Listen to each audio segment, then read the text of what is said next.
और सीधे रुक कर लेते हैं स्वास्थ्य मंत्रालय की प्रेस कॉन्फ्रेंस का। इशू किया है जिसमें उन्होंने कहा कि सभी जिला मजिस्ट्रेट, म्युनिसिपल कॉरपोरेशंस और डिप्टी कमिश्नर्स और पुलिस, ये सब एक्ट के तहत अगर इस टाइप की कोई उनकी नॉलेज में कोई ऐसी सिचुएशन आए तो उस पर वो एक्शन लें। कोविड-19 के रिस्पांस के लिए एक साइंस और टेक्नोलॉजी का एम्पावर्ड कमेटी का भी गठन किया गया है, जिसकी अध्यक्षता doctor Vinod Paul, member NITI Aayog, और professor K Vijay Raghavan, principal scientific adviser to the prime minister, वह कर रहे हैं।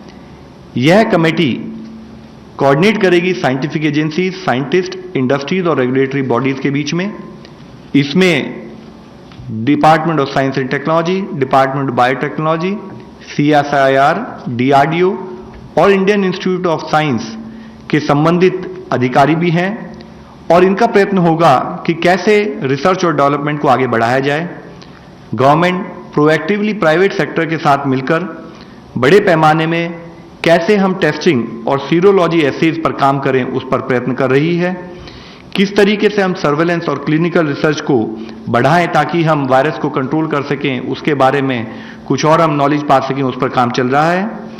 इसके साथ ही साइंटिफिक इंस्टीट्यूशन जो हमारे गवर्नमेंट के जितने मंत्रालय हैं जो इससे लिंक्ड हैं, वो उनके साथ मिलकर मल्टीडिसिप्लिनरी प्रोजेक्ट्स कर रही है, which are primarily focused on repurposing of drugs. एक टास्क फोर्स है जो ड्रग ट्रायल्स को ऊपर एफर्ट कर रही है ताकि इन्फॉर्म डिसीजन मेकिंग हो सके।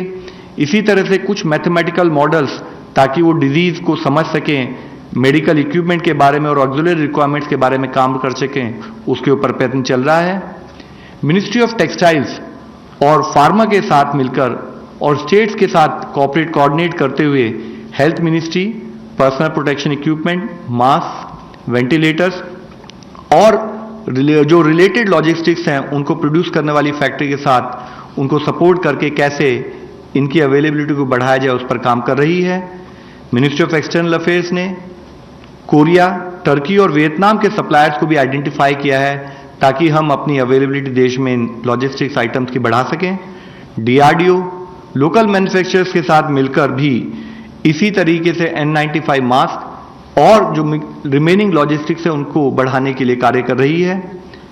हेल्थ मिनिस्ट्री ने ANMs, आशा वर्कर्स, आंगनवाड़ीज, आयुष के डॉक्टर्स जो हैं हमारे, और हमारे डॉक्टर और नर्सिंग स्टाफ और जो हेल्थ प्रोफेशनल्स हैं, उनके लिए अपनी वेबसाइट पर कोविड-19 को मैनेज करने से संबंधित जैसे कि field surveillance, supervision and lab testing, clinical management, isolation facility management, intensive care management और infection control in the clinical locations, quarantine facility management, इनसे संबंधित रिसोर्सेज को अपनी वेबसाइट पर अपलोड किया है। 30 मार्च को हेल्थ मिनिस्ट्री के द्वारा 2 जो वेबिनार कंडक्ट किए गए थे, उसमें मैं आपकी दृष्टि में लाना चाहूँगा कि उसमें करीब 15,000 नर्सेस की ऑनलाइन ट्रेनिंग की गई, और इसे अब तक देश भर में 1 लाख से ज़्यादा हेल्थ प्रोफेशनल्स ने यूज़ किया है, डाउनलोड किया है। हेल्थ मिनिस्ट्री इसके साथ ही क्रिटिकल केयर के ऊपर भी फिजिशियंस के अपने वेबिनार शेड्यूल के साथ लोगों को ट्रेनिंग ऑर्गेनाइज करा रही है। साथ ही माननीय प्रधानमंत्री जी ने भी सोशल वेलफेयर ऑर्गेनाइजेशंस के रिप्रेजेंटेटिव से वीडियो कॉन्फ्रेंस के जरिए बातचीत की। उन्होंने इन सभी जो सोशल वेलफेयर ऑर्गेनाइजेशंस हैं, इनके सर्विस माइंडसेट के लिए इनकी सराहना करते हुए इनके द्वारा जागरूकता फैलाने, सोशल डिस्टेंसिंग के इम्प्लीमेंटेशन और जो हमारे लोग हैं, जो गरीब लोग हैं, उनको बुनियादी आवश्यकता और एसेंशियल इश्यूज में कोई दिक्कत ना हो, उसमें गवर्नमेंट के साथ मिलकर काम करने की अपील की है और उनके साथ आगे बढ़ने के लिए उनको सपोर्ट करने के लिए कहा है। माननीय प्रधानमंत्री जी ने इसी श्रृंखला में ग्लोबल कोविड-19 पेंडेमिक के रेस्पॉन्स पर डिस्कशन करते हुए दुनिया भर में जो भारत के सभी दूतावास हैं और उच्च आयोगों के प्रमुखों के साथ भी वीडियो कॉन्फ्रेंस के जरिए बातचीत की है। इसके साथ ही क्योंकि कई जगह पर कई भ्रांतियां फैलती हैं, कई जगह पर कुछ टेक्निकल इश्यूज पर डाउट आते हैं, तो जैसे कि हमारी 1075 हेल्पलाइन के द्वारा हम लोगों को टेक्निकल गाइडेंस देते रहे हैं, इसके साथ ही अब हम एक जॉइंट सेक्रेटरी और एम्स के डॉक्टर्स के साथ मिलते हुए एक स्पेशल टीम बनाते हुए किसी को भी अगर कोई टेक्निकल गाइडेंस चाहिए, ऑथेंटिक टेक्निकल इंफॉर्मेशन चाहिए, उसके लिए एक प्रोसेस हम नेक्स्ट 24 घंटे में शुरू करने वाले हैं, जिसके द्वारा उस पर्टिकुलर ईमेल पर अगर आपके कोई टेक्निकल डाउट्स हैं तो आप पूछ सकते हैं, उनको एनालाइज किया जाएगा, उसके बारे में आपकी जो रिक्वायर्ड गाइडेंस होगी, अगर इमीडिएट होगी तो इमीडिएट दी जाएगी, नहीं तो उसको टेक्निकली एग्जामिन करके ये गाइडेंस दी जाएगी। इसका पर्पज यह है कि इसके द्वारा ऑथेंटिक टेक्निकल इंफॉर्मेशन हम सबको दे सके। ये इसलिए भी जरूरी है क्योंकि अगर ऑथेंटिक और जेन्युइन टेक्निकल इंफॉर्मेशन सबके पास अवेलेबल होगी तो उसके कारण जो अननेसेसरी डाउट्स और जो पैनिक की सिचुएशन आती है वो नहीं होगी। साथ ही माननीय हेल्थ मंत्री हैं, उन्होंने भी कल एक सैंपलिंग और टेस्टिंग स्ट्रेटजी पर एक रिव्यू मीटिंग की थी। उन्होंने इस संदर्भ में एडिक्वेट टेस्टिंग फैसिलिटीज देश में होनी चाहिए, टेस्टिंग किट्स होनी चाहिए, उसके ऊपर चर्चा की। साथ ही उन्होंने ministry of science and technology को भी फर्दर टेक्निकल सॉल्यूशंस के ऊपर काम करने के लिए आदेश दिए हैं। उन्होंने कहा है कि यह इंश्योर किया जाए कि जो टेस्टिंग किट्स की क्वालिटी है बोथ गवर्नमेंट और प्राइवेट सेक्टर में उसको इंश्योर किया जाए। साथ ही इंडिजिनस डेवलपमेंट पर भी जो कि ऐसे चीपर हो, फास्ट हो और एक्यूरेट हो और उसके ऊपर भी काम हो, उसके लिए उन्होंने आदेश दिए हैं। उन्होंने कहा है कि साथ ही ऐसी स्टेट्स है जहां पर कि नंबर ऑफ लैब्स अभी कम है, जैसे कि नॉर्थ ईस्ट के प्रांतों में, वहां पर स्पेशल एम्फेसिस दिया जाए ताकि हम हर जगह पर इंश्योर कर सके कि टाइम पर टेस्टिंग हो सके। आज ग्रुप ऑफ मिनिस्टर्स की भी मीटिंग हुई थी जिसमें हेल्थ मंत्री साहब के साथ minister of external affairs, civil aviation, shipping, chemical and fertilisers और minister of state for home और minister of state for health and family welfare सभी प्रेजेंट थे, जिन्होंने देश में चलती हुई सिचुएशन का पूरा एनालिसिस किया, जायजा लिया। उन्होंने इस सिचुएशन में ये भी कहा है कि हमें स्टेट्स के साथ मिलकर ये इंश्योर करना है कि जो हमारे डेडिकेटेड कोविड हॉस्पिटल्स हैं उनको जल्दी से जल्दी और लार्ज नंबर में बनाया जाए। स्टेट्स के साथ कोऑर्डिनेट करते हुए जो हमारे माइग्रेंट पॉपुलेशन है उनके बारे में भी अगर उनको हमने किसी टेम्परेरी शेल्टर में कहीं पर हमने उनको ऑर्गेनाइज किया है तो उनका मेडिकल चेकअप किया जाए, उनको required psycho social support provide कराया जाए और इसके जो अगर नीड है तो नीड के हिसाब से हेल्थ प्रोफाइलिंग करते हुए उनको अगर किसी और फैसिलिटी मैनेजमेंट या होम क्वारंटाइन सजेस्ट किया जाए उसके लिए भी स्टेट के साथ हम चर्चा करके इसको ऑर्गेनाइज कराएं, उन्होंने आदेश दिए हैं। अंत में मैं आप सबसे फिर यही कहना चाहूंगा कि हमारे लिए बहुत जरूरी है कि हम इस कोविड-19 की लड़ाई में अपने एफर्ट्स को उसी कंटिन्यूड विगर, उसी कंटिन्यूड स्ट्रेंथ के साथ करें ताकि हम जो ये बीमारी है, जो ये मजबूरी, जो दिक्कत हमारे सामने है उससे हम लड़ सकें और उससे विजयी हो सकें। धन्यवाद। धन्यवाद। गृह मंत्रालय की प्रवक्ता। नमस्कार।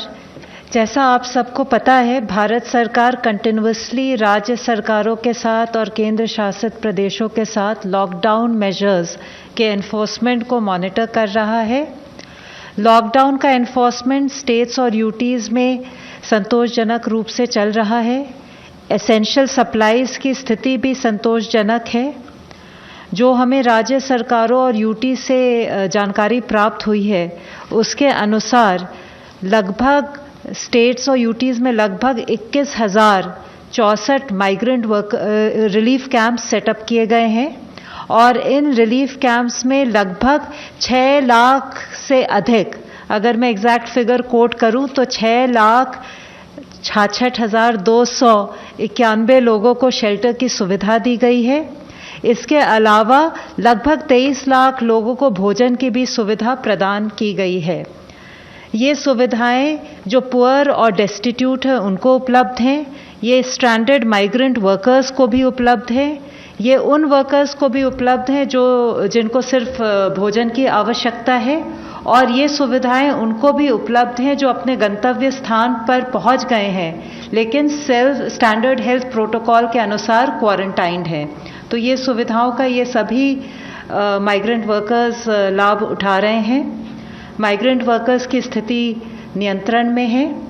इंटरस्टेट कार्गो मूवमेंट, जैसे मैंने आपको कल भी बताया था, परमिटेड है और स्मूथली चल रहा है। जहाँ भी कोई भी समस्या हमारे संज्ञान में लाई जाती है वहाँ हम तुरंत उसके निदान के लिए कार्रवाई करते हैं। हमारी आशा है कि इन सब कदमों के साथ लॉकडाउन इफेक्टिव रहेगा, एसेंशियल सप्लाईज की भी स्थिति संतोषजनक रहेगी और हम सब मिल करके कोविड-19 के चैलेंज को इफेक्टिवली टैकल कर पाएंगे। धन्यवाद। डॉक्टर गंगा खेदकर जी। अभी तक हम लोगों ने 42,788 सैंपल्स टेस्ट किए हैं।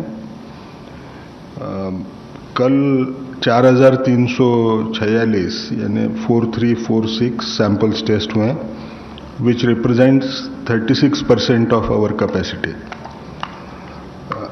अभी इस वक्त 123 लैब्स फंक्शनल हो चुके हैं।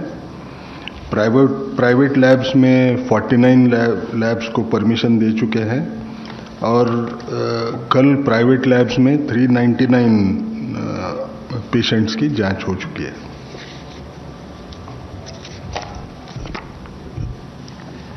सबसे पहले ऑनलाइन क्वेश्चन है। Office of principal scientific adviser issues manual on homeland masks. Is there any change in the policy now regarding widespread adoption of homemade masks?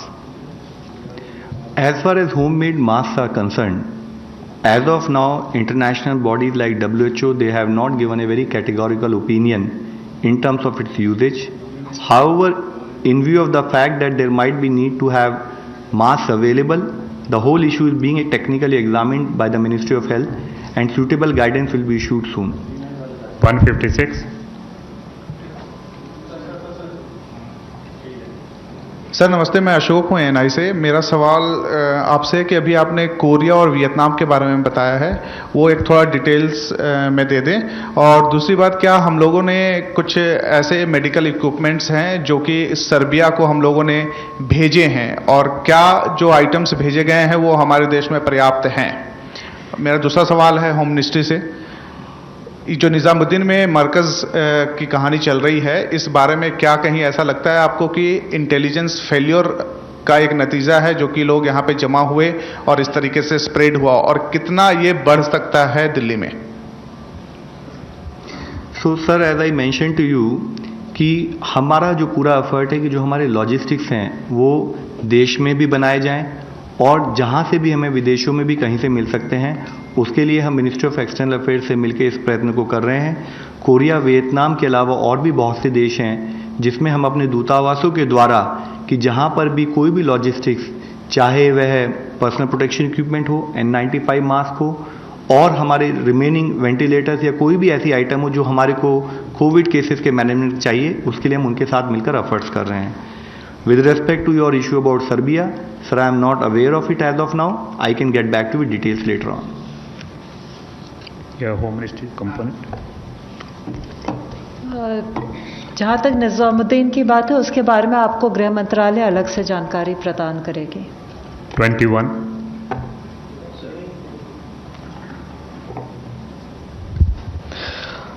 Sir, ये हॉट स्पॉट को लेकर कब आप लोग इस नतीजे पर पहुंचते हैं कि ये जगह वाकई हॉट स्पॉट की कैटेगरी में है?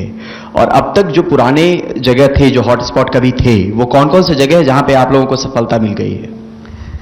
देखिए, जहाँ पर भी हमारे को एक भी केस आया तो प्रैक्टिकली हमारे लिए, देश के लिए वो एक हॉटस्पॉट है। उसके साथ ही अगर किसी पर्टिकुलर एरिया में ज़्यादा केसेस आते हैं तो हमारा कंसंट्रेशन उस पर्टिकुलर एरिया में नेचुरली और ज़्यादा बढ़ जाता है। इसके साथ ही जैसे पिछली बार भी मैंने आपको बताया था, ये भी एक बहुत डायनेमिक फिगर है। मान लीजिए कि अगर हमारे को शुरू में 2 या 3 केस केरला में मिले थे, उन केसेस को हमने कॉन्टैक्ट ट्रेसिंग करके प्रॉपरली मैनेज किया और उस पूरी चेन ऑफ ट्रांसमिशन को समझते अगर हमने उसको क्लोज कर दिया तो हमारे लिए वो जगह हॉटस्पॉट नहीं रहती। अब की सिचुएशन में जब हमारे यहाँ पर 1200 के करीब अगर केसेस हैं तो आप समझ सकते हैं कि हमारे नंबर ऑफ हॉटस्पॉट्स उसी एक्सटेंड में बढ़ गए हैं और उसी एक्सटेंड में कुछ एरियाज़ में जहाँ हमारा एक्शन कंप्लीट हो जाता है, जहाँ पर कि हमारा 28 दिन का चेन ऑफ ट्रांसमिशन का मॉनिटरिंग भी कम हो जाता है और हमें लगता है हमने उसको कंट्रोल कर लिया, तो हम उनको हॉटस्पॉट की स्थिति से बाहर निकाल लेते हैं। इसी से जुड़ा हुआ क्वेश्चन है, जस्ट वेट, सप्लीमेंट्री क्वेश्चन यहाँ से ले रहे हैं हम लोग online. We are just wait for that. Name the hotspots and specify in quantitative terms what criteria it uses to designate areas as hotspots, the criteria for hotspots. Sir, as I mentioned, The criteria is as and when we get a case in a particular location, for us it is as big as a hotspot, and we have a cluster containment strategy. We have a containment approach there. We do the contact tracing. We also identify the containment zone. We identify the buffer zone, wherein special teams do house-to-house search in terms of identifying cases related with severe acute respiratory illness and influenza-like illnesses, and organize treatment into the identified containment zone. As far as the issue with respect to कि हमें कहाँ पर सफलता मिली है, I can assure you wherever cases are there, all these cases states are forming special teams and taking required actions. However, since the situation is so dynamic with larger number of cases being reported on a daily basis, while we have got success in some areas, in those areas we might have got, because of travel history or otherwise, some other cases because of contacts also. So those areas which might be my success story yesterday can become a hotspot for today. It is a very dynamic situation, and based on that situation, states are taking required action. 55. You spoke about the PPEs import. The countries you mentioned are Korea, Vietnam. I just want to know if there's any specific advisory or precautions the ministry is taking about imports from China, because a number of countries, particularly some European countries, have complaints about imports from China, about the PPEs and other masks they've imported. Sir, it is not only about China. I think we are very clear, and we have also told our procurement agencies, we have also discussed with Ministry of External Affairs that whichever country we plan to procure any of the items, they should follow the required standard and the technical guidelines before they are imported. Number 6. I have two brief questions for Mr. Agarwal. Mr. Agarwal. States like Rajasthan and Bihar, maybe a couple of more, have suspended their routine immunization activities, ANC checkups and VHSND days. Now, WHO clearly said yesterday, and in fact it gave a detailed statement saying essential health services, and it named immunization and delivery care among them, should be carried out with no obstruction. So is center considering, though health is a state subject, I understand, but is center considering an advisory to be issued to these states so that immunization kind of activities are not halted, because it will have a long-term impact?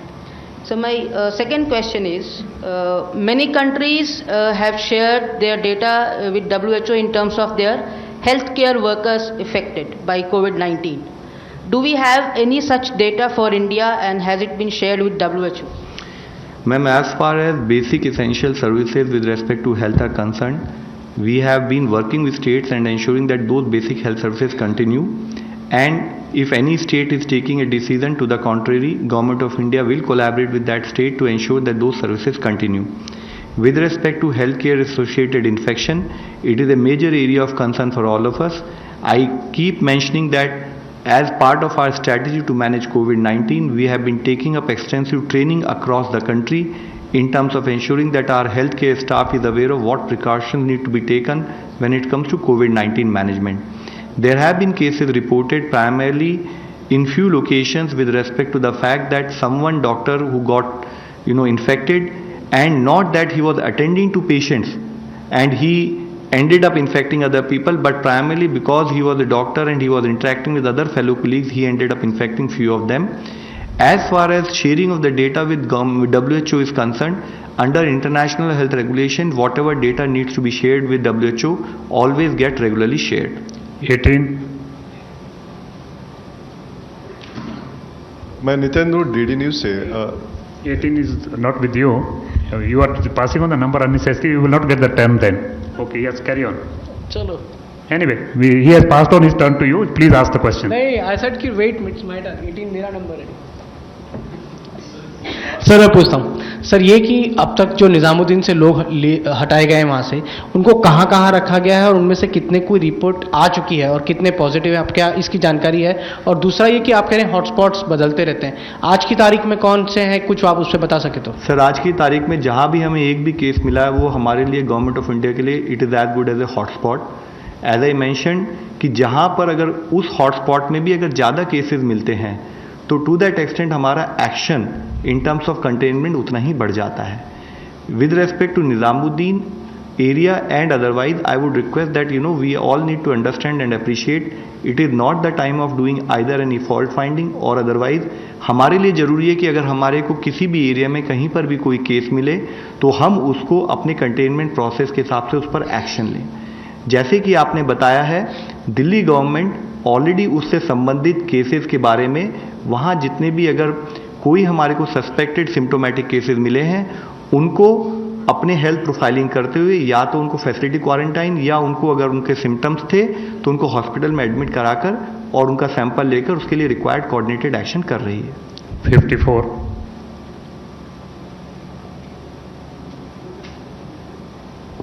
You mentioned that there are 1251 cases and 32 deaths, but these figures are as of 9:30 p.m. last night. When do we expect an update on this, please?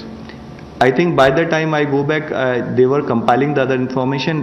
Earlier also I explained to you, see, when we also get positive cases, even before we update, our major effort is in terms of where those patients are, which district they are. So our focus immediately shift in terms of ensuring contact tracing in those places. That is why I had earlier also explained to you, at times there are delays. As I am coming here, I was told by my team that they had whatever new list has come, they have sort of started working in terms of identifying which district they belong to and they will be updating the list. Number 8. Sir, the army has just issued a statement saying the number of people in the army infected will be given out by the Ministry of Health. So, do you have any idea what is the number of army men currently in the country who are infected? Ma'am, as far as I understand, I do not maintain differentiation in terms of army, doctors or, in that sense, but any person who get infected in the country, that is the number I cited to you, and based on that, as per that number only, those people get monitored as far as the contact tracing and containment strategies are concerned. 157.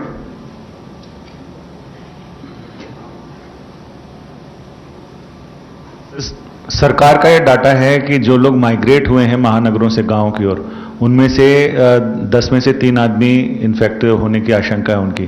तो इसका कोई concrete data है या सिर्फ अंदाजा लगाया जा रहा है? सरकार है सुप्रीम कोर्ट में सरकार ने यही बताया। सर, ये मेरी नॉलेज में नहीं है, लेकिन ये मैं आपको जरूर बता सकता हूं कि आप ये मान के चलिए कि अगर हम वाइड स्केल माइग्रेशन अगर होगा और पर्टिकुलरली भी उन एरिया से जहां पर कि इन्फेक्टेड केसेस पाए गए हैं, तो चांसेस हैं कि उसमें अगर कोई इन्फेक्टेड पर्सन है और वो ट्रैवल करे और वो दूसरे प्रांतों में जाए या दूसरे शहरों में खासकर कि ग्रामीण प्रांतों में जाए, तो वहाँ पर भी अगर उनमें से कोई भी इन्फेक्टेड है तो उस बीमारी के फैलने के चांसेस हैं। जो हमारी लॉकडाउन और सोशल डिस्टेंसिंग के जो हमारे प्रोसेसेस हैं, उसका मेजर एफर्ट है कि जो जहाँ है वो वहीं रहे। किसी भी टाइप का पैनिक करने की ज़रूरत नहीं है, अवेयरनेस की ज़रूरत है, बीमारी के बारे में अंडरस्टैंड की ज़रूरत है और उसको कैसे मैनेज कीजिए उसकी ज़रूरत है, ना कि एक जगह से दूसरी जगह से जाने की। तो इसके लिए मैं आपसे ये कहना चाहूँगा कि चांसेस हैं कि उनमें पॉजिटिव केसेस हो सकते हैं और इसीलिए हमने सबको एडवाइस किया आप जहाँ हैं वहीं रहें, और अगर साथ में कोई गए भी हैं तो हमने उनको मेडिकल एग्जामिन करके या उनको क्वारंटाइन या फैसिलिटी क्वारंटाइन सजेस्ट किया है। 36 नहीं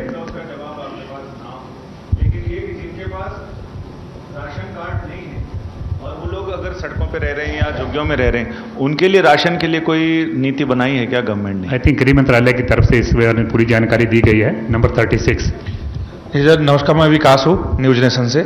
मेरा सवाल है कि कई सारे देश में आ रहे हैं कि लगातार ये खबरें आ रही हैं कि जो कोरोना से लड़ते हुए स्वास्थ्यकर्मी हैं वो भी उसके संक्रमण के दायरे में आ जा रहे हैं। क्या ऐसे केस अपने देश में भी सामने आए कि कोई स्वास्थ्यकर्मी संक्रमित हो गया हो और उसके माध्यम से और भी लोग संक्रमित हुए हों?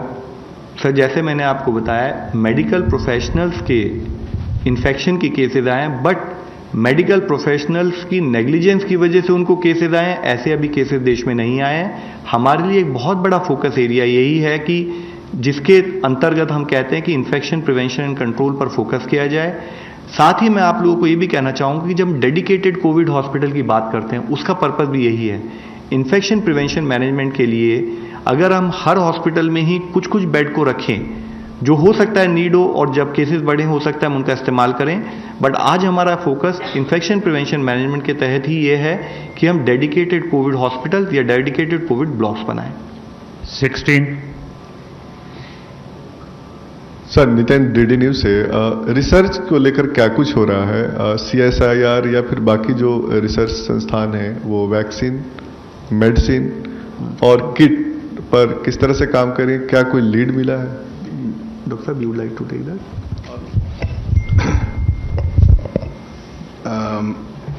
कुछ थोड़ी चीज़ें बताऊंगा। जैसे मैंने बोला, एक बार वायरस आइसोलेट हो गया तो कुछ फ़र्क पड़ता है। डायग्नोस्टिक्स पे जोर आता है रिसर्च करने को, जो मेडिसिन्स हैं उनका XY वो मॉडल बना के उसमें वो असर कर सकेगा क्या, ये देख सकते हैं। उसके बाद में हम वैक्सीन का जो ट्रायल का जो आप बोल रहे हैं वो भी देख सकते हैं। अब इसमें लीड कुछ आई क्या? कल जो मीटिंग हुई जिसका जिक्र अग्रवाल साहब ने किया, हेल्थ मिनिस्टर की, उसमें CSIR, DST और DBT ICMR के साथ में हम काम करेंगे और जो वैक्सीन का एजेंडा है उसको आगे बढ़ाने का और डायग्नोस्टिक रिएजेंट्स के बारे में काम करने का एजेंडा इन लोगों के साथ में होगा। ICMR की स्ट्रेंथ क्लिनिकल ट्रायल्स और ऑपरेशंस रिसर्च होती है, वो भी हम उतनी ही तेज़ी से करेंगे। जहाँ तक डायग्नोस्टिक्स का सवाल है, शायद नए डायग्नोस्टिक्स अगले 1 या 1.5 महीने के अंदर अपने देश में बनाए वाले कम से कम सीरोलॉजिक जो डायग्नोस्टिक्स होते हैं उनमें कोई तो भी ग्रुप्स तो भी उनमें से एक तो भी आगे आना चाहिए। वायरस की एपिडेमियोलॉजी की बात हो रही है कि हमारे यहाँ कौन कौन से स्ट्रेन्स हैं, क्योंकि उसका इम्पैक्ट वैक्सीन डेवलपमेंट पे होता है।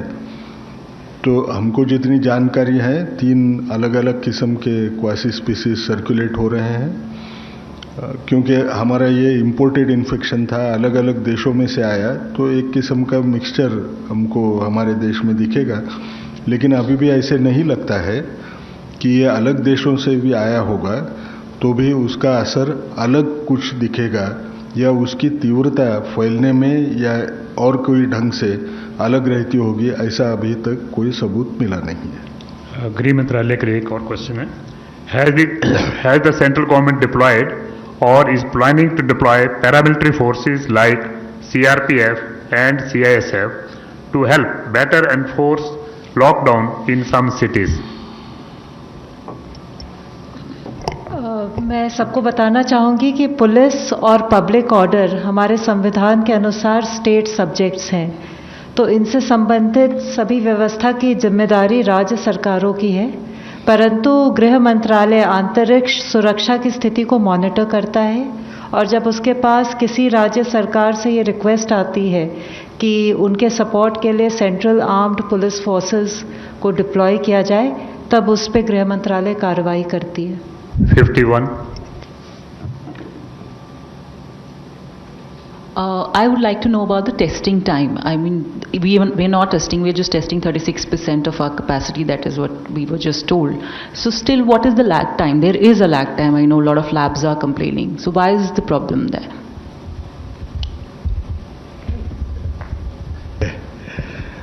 लैग टाइम है बोल रहे हैं, ये कितना सही है या हम लोगों ने समझना है। लैग टाइम तो अगर रहता था ज़्यादा तो मिनिस्ट्री और हमको जो ऑनलाइन इमीडिएटली दिख रहा है वो तो ये बता रहा है कि हमारे इसमें लैग टाइम नहीं है। अब टेस्टिंग में जो बोल रहे हैं, जो मैंने भी कुछ न्यूज़ आइटम्स पढ़े प्रेस में जो आए हैं कि प्राइवेट लैब्स को परमिशन देने में देरी हो रही है, क्या देरी नहीं हो रही है। जो क्राइटेरिया फिट हो रहे हैं उनको तुरंत रिक्विजिशन, उनकी जो रिक्वेस्ट है उसको हम हाँ बोल रहे हैं। अब उनको किट जो प्रोक्योर करना है उसमें अगर तकलीफ होती है तो उसको हम कुछ कह नहीं सकते, क्योंकि वो तो प्राइवेट लैब का सेक्टर है। हम सरकारी जो फ्री ऑफ कॉस्ट जो टेस्टिंग कर रहे हैं उसके किट्स की हम स्टोर करने की पूरी कोशिश कर रहे हैं और हमको कोई तकलीफ नहीं है। तीसरी बात ये हुई कि उसमें रिपोर्टिंग डिलेज आ रहे हैं क्या, क्योंकि अलग अलग फॉर्मेट्स हैं। हमको ऐसे लगता नहीं है कि फॉर्मेट्स अलग रहने की वजह से उसके रिपोर्टिंग में डिले आ रहे हैं। जैसा मैं कह चुका हूँ, दिन की जो फिगर है वो पूरे दिन भर में भरने में 1-2 घंटे का डेटा एंट्री ऑपरेटर्स के लोड की वजह से उनका शायद थोड़ा सा देरी होता होगा, लेकिन 2 या 3 घंटे की देरी को हम लैग टाइम समझना गलत रहेगा। Number 9. My question to Mr. Love Agarwal, I'm Sneha from CNN News 18.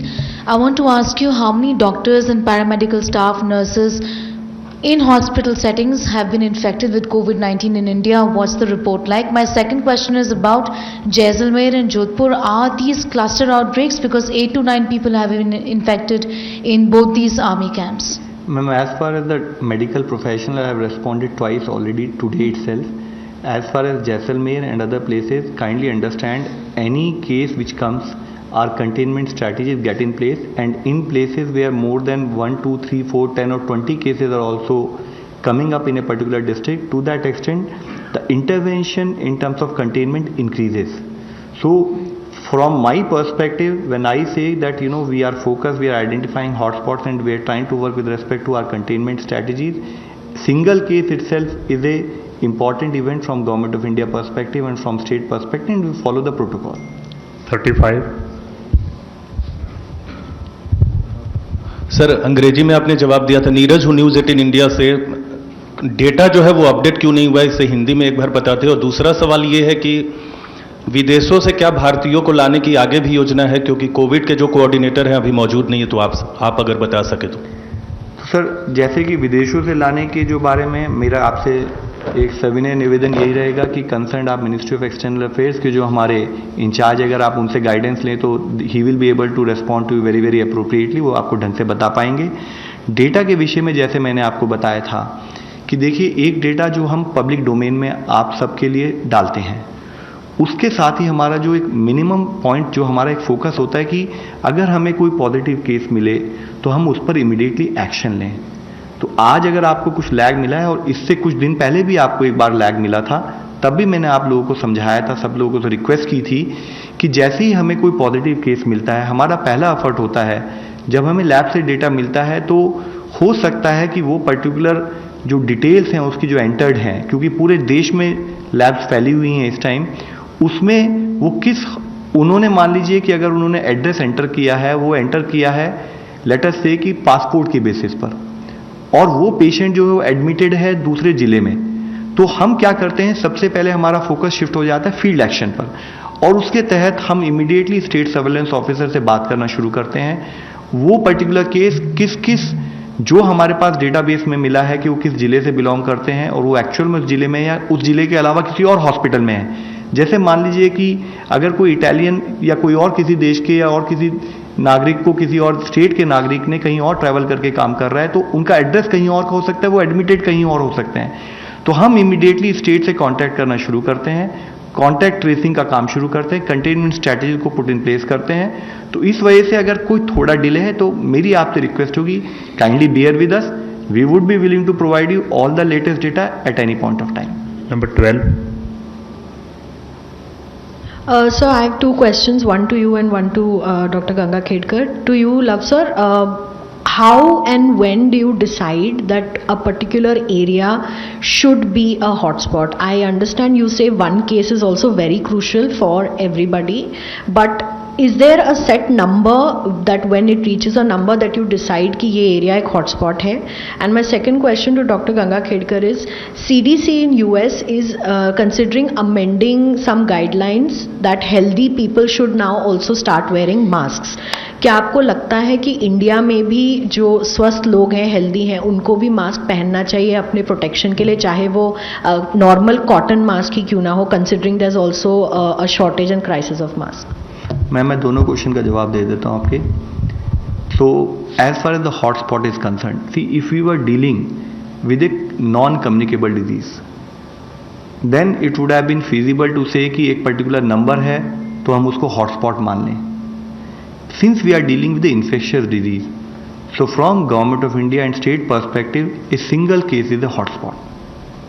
And let me kindly repeat it to highlight, because it is very important, as I keep requesting through you to everyone, that a failure at one level whatever efforts Government of India has done in last 2.5 months, we can straight away come back to zero.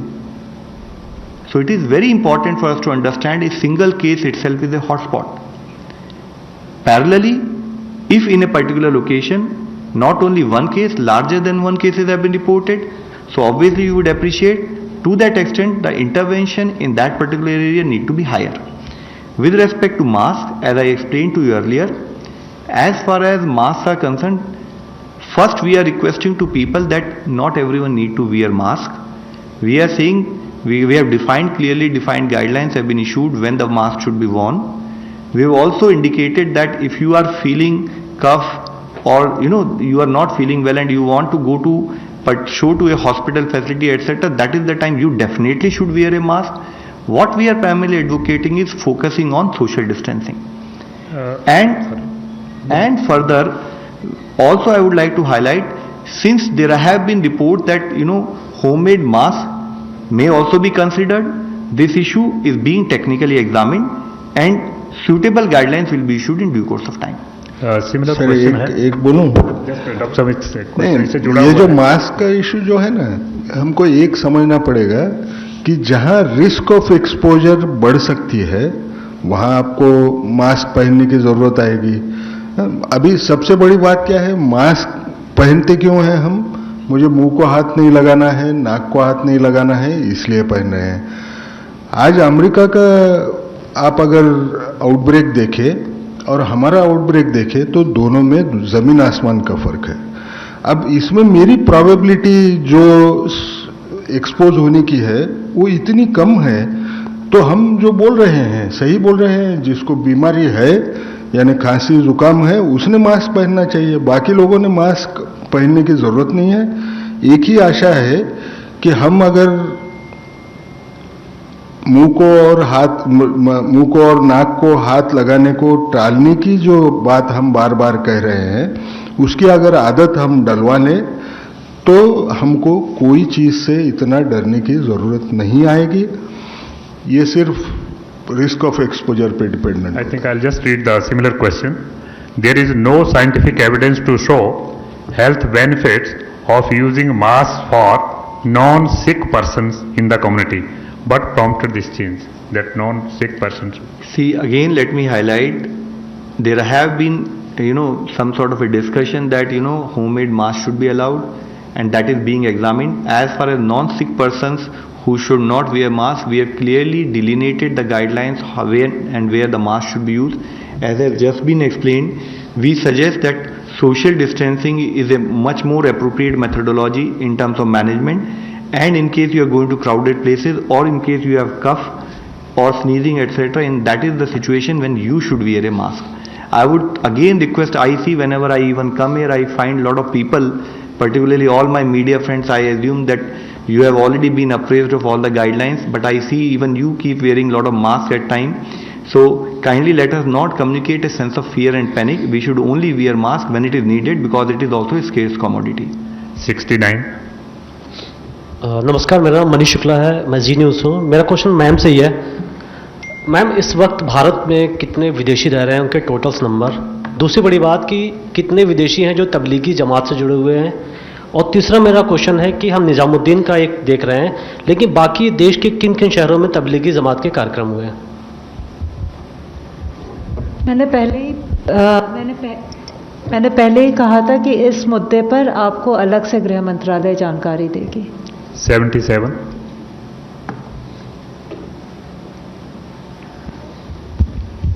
Hi sir, this is Tarun Kalra from Total TV. सुबह दिल्ली के स्वास्थ्य मंत्री सत्येंद्र जैन ने बयान दिया है कि उनकी गुजारिश थी उनकी तरफ से कि जवाहरलाल नेहरू स्टेडियम को टेम्परेरी हॉस्पिटल के तौर पर इस्तेमाल किया जाए, वहाँ पे फैसिलिटेशन दी जाए, आइसोलेशन वार्ड्स वगैरह बनाए जाएं। तो उनका ये कहना था कि केंद्र सरकार ने मना कर दिया है। और दूसरा इससे जुड़ा सवाल है कि क्या स्टेडियम्स को टेम्परेरी हेल्थ सर्विसेज के लिए क्या इस्तेमाल करने की कोई योजना है? Sir, as far as a particular point being made कि क्या उसको हाँ की गई है ना की गई है, I am really sorry, I am not aware, so I may not be able to respond with proper understanding. However, let me highlight to you, if need be, we will we, God forbid, we do not want that situation to come, and that is why our focus has always been on preventive steps in this country. But if need be, temporary hospitals will be created. As far as the issue of dedicated hospitals I am talking about, dedicated hospital in block primarily again implies identifying the existing blocks or identifying existing government buildings or other infrastructure which can be converted into a temporary hospital focused on COVID-19. 61. My question primarily is to Mr. Ganga Khedkar. Sir, how have you, I just want to ask about the procurement of the testing kits in the government setups in ICMR. What is the cost of procurement? And there have been such allegations that, the costing that we are setting at rupees 4,500 for procuring is an inflated price, whereas people are ready to supply such kits for 1,000 to 2,000 rupees internationally. So what would you have to say about the inflation of markups? नहीं, जो आपको एक समझना पड़ेगा, that was a time when we calculated the cost was right? But you have also got to understand, जो आज लोग जो बोल रहे हैं ना, आप जैसे बोले कि 1,000 रुपए को देने को तैयार है या 2,000 रुपए को देने को तैयार है, जब वो बिडिंग प्रोसेस शुरू होता है, सब लोग कॉम्पीट करना शुरू करें, तो वो प्राइस जो होता है वो खुद ब खुद बढ़ जाता है. Availability of these kits is a big issue. It continues to be in a shortage mode. If we have to enhance the access of testing, we need to take steps which are prudent at this time point. अब रहा सवाल आगे जो आपका hint था उसमें कि क्या कल उसके भाव कम हो सकते हैं. भाव जैसे भी कंपटीशन, मार्केट में कंपटीशन होती है, खुद ब खुद उसके भाव वो गिरना शुरू हो जाएंगे, इसमें कोई शक नहीं है. Last online question. Can I just make a small request? See, if you are saying that someone is willing to supply same kits which are being used and they are at a cheaper price, kindly ask them to get in touch with DG ICMR office, because it will be helpful to the country. Only request is, again I would highlight, it should be the same material which we are talking, the same standards which we are talking.